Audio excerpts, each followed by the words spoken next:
ತುಮಕೂರಿನಲ್ಲಿ ರಾಜ್ಯ ಸರ್ಕಾರದ 3ನೇ ವರ್ಷದ ಸಾಧನಾ ಸಮಾವೇಶ ನಡೆದಿದ್ದು 1,52,000 ಫಲಾನುಭವಿಗಳಿಗೆ ಸರ್ಕಾರದ ಸವಲತ್ತು ವಿತರಣೆ ಮಾಡಲಾಯಿತು.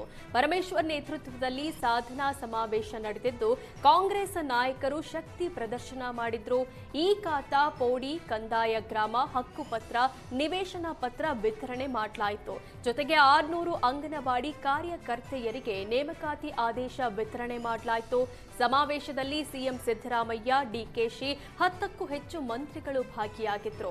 ಈ ವೇಳೆ ಕೇಂದ್ರದ ವಿರುದ್ಧ ಸಿಎಂ ಸಿದ್ದರಾಮಯ್ಯ ಕಿಡಿಕಾರಿದ್ರು. ಗ್ಯಾರಂಟಿ ಯೋಜನೆ ಜಾರಿ ಸಾಧ್ಯವಿಲ್ಲ ಅಂತ ಪ್ರಧಾನಿ ಮೋದಿ ಹೇಳಿದ್ರು. 1.4 ಲಕ್ಷ ಕೋಟಿಗೂ ಹೆಚ್ಚು ಹಣ ಗ್ಯಾರಂಟಿಗಳಿಗೆ ಖರ್ಚು ಮಾಡಿದ್ದೇವೆ. ಬಿಜೆಪಿ ರೀತಿಯಲ್ಲಿ ವಿಷ ಹಿಂಡುವ, ದ್ವೇಷದ ಬೆಂಕಿ ಹಚ್ಚುವ ಕೆಲಸ ಮಾಡಿಲ್ಲ. ನರೇಂದ್ರ ಮೋದಿ ಅವರು 2014ರಲ್ಲಿ ದೇಶದ ಪ್ರಧಾನಮಂತ್ರಿಯಾದ್ರು. 1 ಲೀಟರ್ ಡೀಸೆಲ್ ಬೆಲೆ 48, ಪೆಟ್ರೋಲ್ ಬೆಲೆ 70 ರೂಪಾಯಿ, ಸಿಲಿಂಡರ್ ಬೆಲೆ 414 ರೂಪಾಯಿ ಇತ್ತು. ಈಗ ಎಷ್ಟಾಗಿದೆ ನೀವೇ ಯೋಚಿಸಿ. ಇದನ್ನ ಅಚ್ಚೇ ದಿನ್ ಅನ್ಬೇಕಾ ಅಂತ ಕಿಡಿಕಾರಿದ್ರು. ಸಾಧನಾ ಸಮಾವೇಶದಲ್ಲಿ ಪ್ರಧಾನಿ ಮೋದಿ ವಿರುದ್ಧ ಡಿಸಿಎಂ ಡಿಕೆ ಶಿವಕುಮಾರ್ ವಾಗ್ದಾಳಿ ನಡೆಸಿದ್ದಾರೆ. 1.5 ಲಕ್ಷ ಫಲಾನುಭವಿಗಳಿಗೆ ಹಕ್ಕುಪತ್ರ ದಾಖಲೆ ನೀಡಿದ್ದೇವೆ. ಡಬಲ್ ಎಂಜಿನ್ ಸರ್ಕಾರ ಇದ್ದಾಗ ನೀವೇನು ಮಾಡಿದ್ದೀರಿ? ಕೋವಿಡ್ ಸಂದರ್ಭದಲ್ಲಿ ಜನರಿಗೆ ನ್ಯಾಯ ಒದಗಿಸಲಾಗಲಿಲ್ಲ. ಪೆಟ್ರೋಲ್, ಅಡುಗೆ ಎಣ್ಣೆ ಕಡಿಮೆ ಬಳಕೆ ಮಾಡಿ ಅಂತ ಮೋದಿ ಹೇಳ್ತಾ ಇದ್ದಾರೆ. ಪೆಟ್ರೋಲ್, ಎಣ್ಣೆ ಕಡಿಮೆ ಬಳಸಿ, ಚಿನ್ನ ಬೇಡ ಅಂತ ಮೋದಿ ಹೇಳ್ತಾ ಇದ್ದಾರೆ. ಮಾಂಗಲ್ಯ ತೆಗೆಸಿ ಅರಿಶಿನದ ಕೊಂಬು ಬಳಸಿ ಅಂತ ಹೇಳ್ತಿದ್ದೀರಾ ಅಂತ ಕಿಡಿಕಾರಿದ್ರು.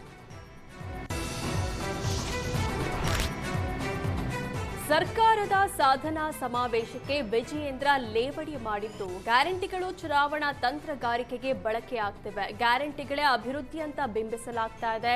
ಯಾವ ಪುರುಷಾರ್ಥಕ್ಕೆ ಸಾಧನಾ ಸಮಾವೇಶ ಮಾಡ್ತಿದ್ದೀರಿ ಅಂತ ಪ್ರಶ್ನಿಸಿದ್ರು. ಆಸ್ಪತ್ರೆ, ಶಾಲೆ, ಶಾಸಕರ ಕ್ಷೇತ್ರಕ್ಕೆ ಅನುದಾನ ಕೊಟ್ಟಿದ್ದೀರಾ?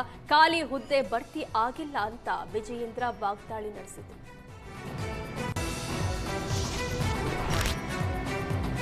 2027 ಉತ್ತರ ಪ್ರದೇಶ ವಿಧಾನಸಭೆ ಚುನಾವಣೆ ಟಾರ್ಗೆಟ್ ಮಾಡಿ ವಿಪಕ್ಷ ನಾಯಕ ರಾಹುಲ್ ಗಾಂಧಿ ರಾಯ್ಬರೇಲಿ ಪ್ರವಾಸ ಕೈಗೊಂಡಿದ್ದಾರೆ. 2 ದಿನ ಸ್ವಕ್ಷೇತ್ರ ರಾಯ್ಬರೇಲಿಯಲ್ಲಿ ವಿವಿಧ ಕಾರ್ಯಕ್ರಮಗಳಲ್ಲಿ ರಾಹುಲ್ ಭಾಗಿಯಾಗಲಿದ್ದಾರೆ. ಪ್ರವಾಸದ ವೇಳೆ ಪ್ರಧಾನಿ ಮೋದಿ ವಿರುದ್ಧ ರಾಹುಲ್ ಕಿಡಿಕಾರಿದ್ದಾರೆ. ದೇಶದಲ್ಲಿ ಮುಂಬರುವ ದಿನಗಳಲ್ಲಿ ಆರ್ಥಿಕ ಬಿರುಗಾಳಿಯೇ ಬರಲಿದೆ. ಬಡವರು, ರೈತರು, ವ್ಯಾಪಾರಿಗಳು ಆರ್ಥಿಕ ಬಿರುಗಾಳಿಗೆ ಸಿಲುಕಲಿದ್ದಾರೆ.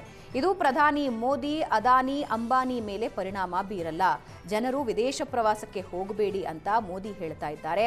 ಆದರೆ ಪ್ರಧಾನಿಯೇ ಸ್ವತಃ ಜಗತ್ತನ್ನ ಸುತ್ತುತ್ತಾ ಇದ್ದಾರೆ ಅಂತ ರಾಹುಲ್ ಟೀಕಿಸಿದ್ದಾರೆ.